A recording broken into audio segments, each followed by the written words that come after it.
Eu só queria um pouco de paz, longe do barulho da cidade. Mas aquela casa, ela não estava vazia. Havia algo lá, algo que me chamava no escuro. Você teria coragem de ficar quando as paredes sussurram seu nome? Comente "ousei" e me diga se você suportaria um minuto lá dentro. Olá, desbravadores do terror e do inexplicável. Sejam bem-vindos de volta aos Sussurros da Meia-Noite, o seu portal para as narrativas mais arrepiantes e os mistérios que a mente humana mal pode conceber. Hoje não vou apenas contar uma história, eu vou te levar para dentro da minha história. A experiência mais aterrorizante da minha vida, em um lugar onde o isolamento e o silêncio se transformaram em um pesadelo vivo. Depois de anos vivendo no ritmo frenético da cidade, eu estava exausto. Precisava de um refúgio, um lugar onde o silêncio fosse o som predominante. Foi assim que encontrei o anúncio daquela casa antiga, isolada, no meio de um vale esquecido. As fotos mostravam uma construção de pedra e madeira, com janelas empoeiradas e um ar de melancolia. Perfeito, pensei. Um lugar para me reencontrar. Cheguei lá no final de uma tarde de outono. O sol já se punha, tingindo o céu de um laranja pálido que se misturava ao cinza das nuvens. A estrada de terra que levava à casa era estreita e sinuosa, ladeada por árvores altas e retorcidas que pareciam me observar.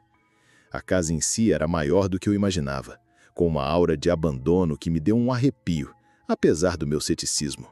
O cheiro de madeira velha e terra úmida era forte. A primeira noite foi a mais estranha. Eu acendi a lareira, o único aquecimento, e o fogo crepitava suavemente. O vento uivava lá fora, fazendo a madeira da casa gemer e estalar. Mas não era apenas o vento. Comecei a ouvir ecos, fracos, quase inaudíveis, como se vozes distantes estivessem se repetindo em algum lugar dentro das paredes. Pensei que era o cansaço, a solidão. Afinal, eu estava completamente sozinho ali. Mas os ecos persistiam. Era uma melodia gutural, distorcida, que parecia se misturar ao ranger da casa. Levantei-me, peguei minha lanterna e comecei a andar pelos cômodos. O assoalho rangia sobre meus pés e cada sombra parecia se mover. No corredor principal, notei uma corrente de ar fria, mesmo com todas as janelas fechadas. E ali, mais alto, eu ouvi claramente uma voz. Não era uma palavra, mas um som prolongado, um lamento que parecia vir de dentro das paredes. Meus pelos se arrepiaram da cabeça aos pés. Tentei racionalizar. A casa é velha, o vento entra pelas frestas, a acústica é estranha. Mas a sensação de não estar sozinho era esmagadora. Não havia outro ser humano num raio de quilômetros. De repente, a luz da minha lanterna piscou, falhando. Fiquei no escuro total por um instante que pareceu uma eternidade. E nesse segundo de cegueira, o eco se transformou num sussurro direto no meu ouvido, chamando meu nome. Pedro.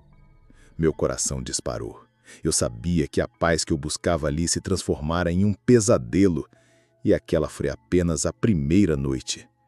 O que a escuridão revelou no dia seguinte e os eventos daquela semana na casa antiga me marcaram para sempre. Aqueles ecos eram apenas o começo de algo muito mais sinistro. Você não vai querer perder o que aconteceu depois. A noite mal tinha começado e o medo já me paralisava. A voz sussurrando meu nome no escuro ecoava na minha mente, muito mais real do que qualquer som do vento ou da madeira velha.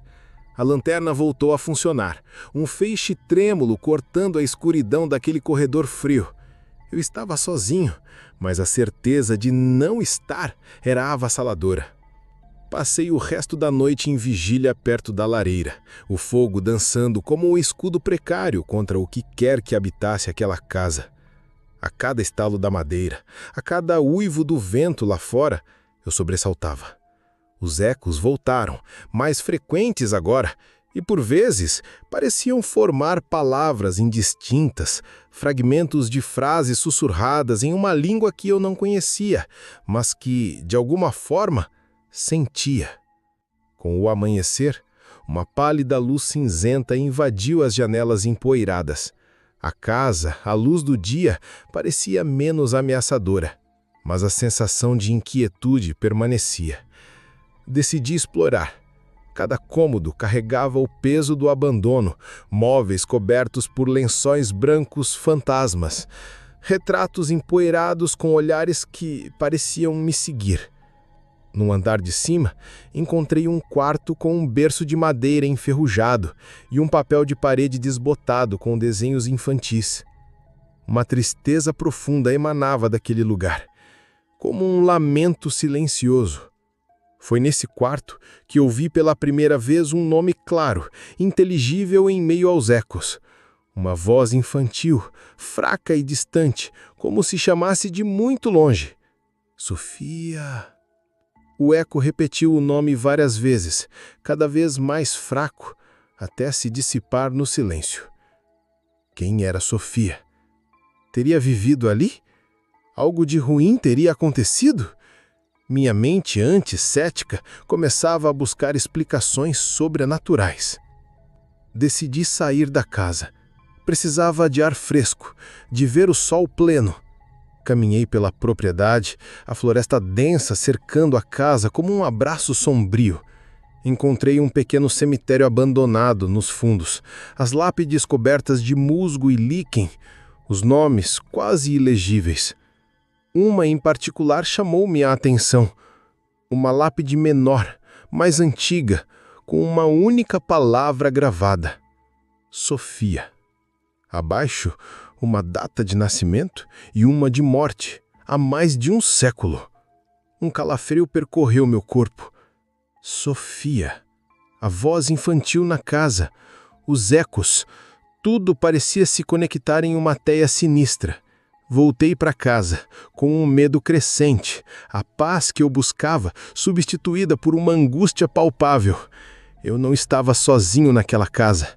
Estava dividindo aquele espaço com algo do passado, uma presença que parecia presa entre mundos, e aquela presença sabia o meu nome.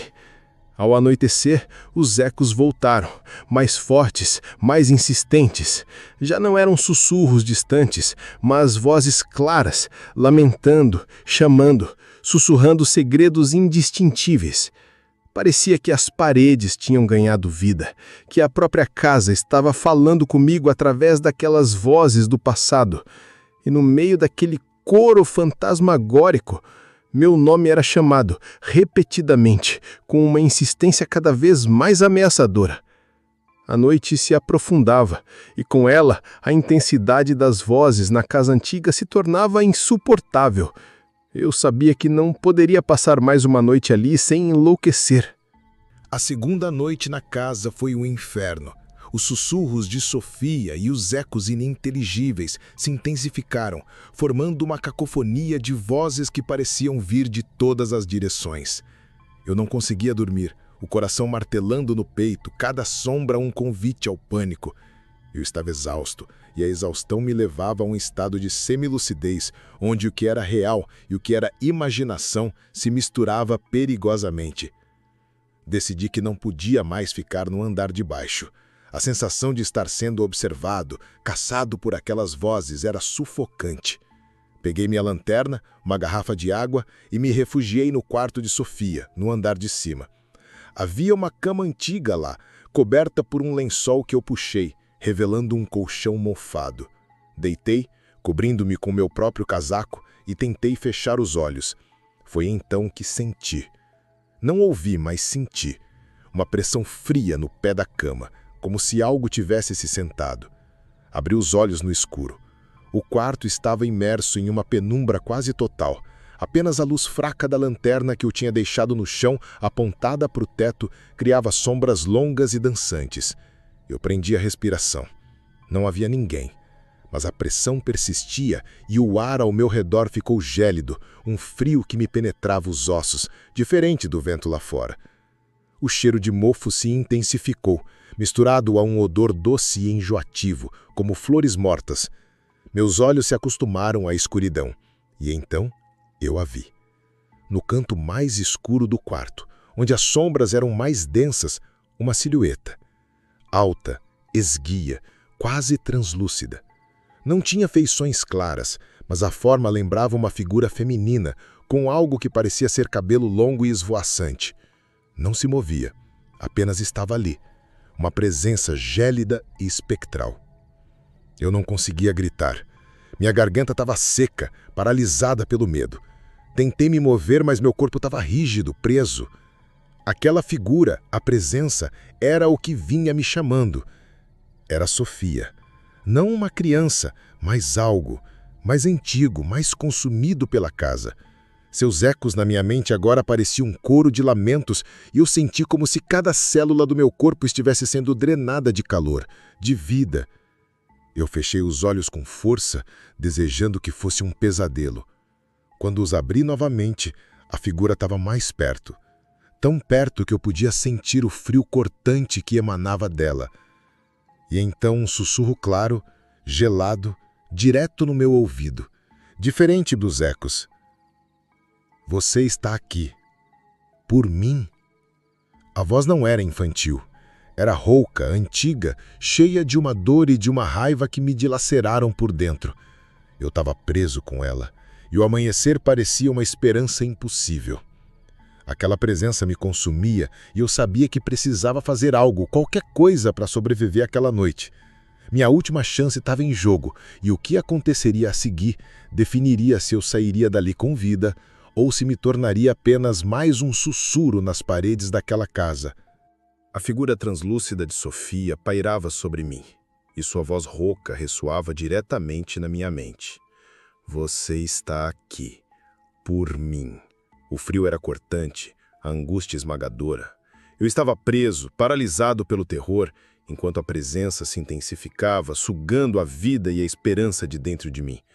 O amanhecer parecia uma promessa vazia.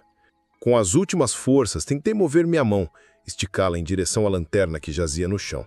Cada centímetro era uma batalha contra uma força invisível que me prendia à cama. Senti a criatura se inclinar sobre mim, um sopro gélido em meu rosto. Seus olhos, ou o que eu imaginava serem seus olhos na escuridão, pareciam fixos nos meus, perfurando minha alma. Eu sabia que estava prestes a ser completamente consumido. Mas algo inusitado aconteceu. Enquanto eu lutava para alcançar a lanterna, meu dedo esbarrou em algo que estava debaixo da cama. Um pequeno objeto de metal. Com um esforço desesperado, puxei-o. Era uma medalha antiga, enferrujada, com uma gravação quase legível de uma flor. Era de Sofia. Eu a tinha visto na sua lápide. No instante em que meus dedos tocaram a medalha, a figura sobre mim vacilou. Um som agudo, quase um lamento, ecoou pelo quarto. A pressão sobre o meu corpo diminuiu um pouco. Eu senti uma pontada de esperança. Não era um monstro sedento de sangue. Era uma alma aprisionada, talvez ligada àquele objeto. Com a medalha apertada na mão, eu reuni toda a minha voz e, mesmo tremendo, sussurrei. Vá em paz, Sofia. Você está livre. Repeti as palavras e, cada vez que as pronunciava, a figura parecia se contorcer como se estivesse sendo puxada por uma força invisível. Os ecos e sussurros na casa se intensificaram em um coro de agonia e, então, um grito final, agudo e estridente, preencheu o quarto. A figura translúcida se desintegrou no ar, transformando-se numa névoa escura que se dissipou pela janela aberta, que eu juro ter deixado fechada. O frio diminuiu, o cheiro de mofo se dissipou e a casa ficou em um silêncio assustador, mas vazio. Aquele silêncio que eu tanto buscava. Quando os primeiros raios de sol invadiram o quarto, encontrando a medalha em minhas mãos suadas, eu sabia que havia sobrevivido, mas não saí ileso. As vozes, a presença, o medo, tudo isso ficou gravado em mim. Eu deixei a medalha sobre o berço vazio de Sofia como o último adeus e abandonei a casa sem olhar para trás. Nunca mais procurei o isolamento completo. A paz pode ser mais traiçoeira do que o próprio caos. E assim termina a minha história sobre a casa onde o silêncio guardava segredos. Uma experiência que me ensinou que algumas portas, uma vez abertas, revelam mais do que podemos suportar. Se você se arriscaria a passar uma noite em um lugar assim depois de ouvir isso, deixe seu like e inscreva-se no canal Sussurros da Meia-Noite, para não perder nenhuma de nossas próximas investigações.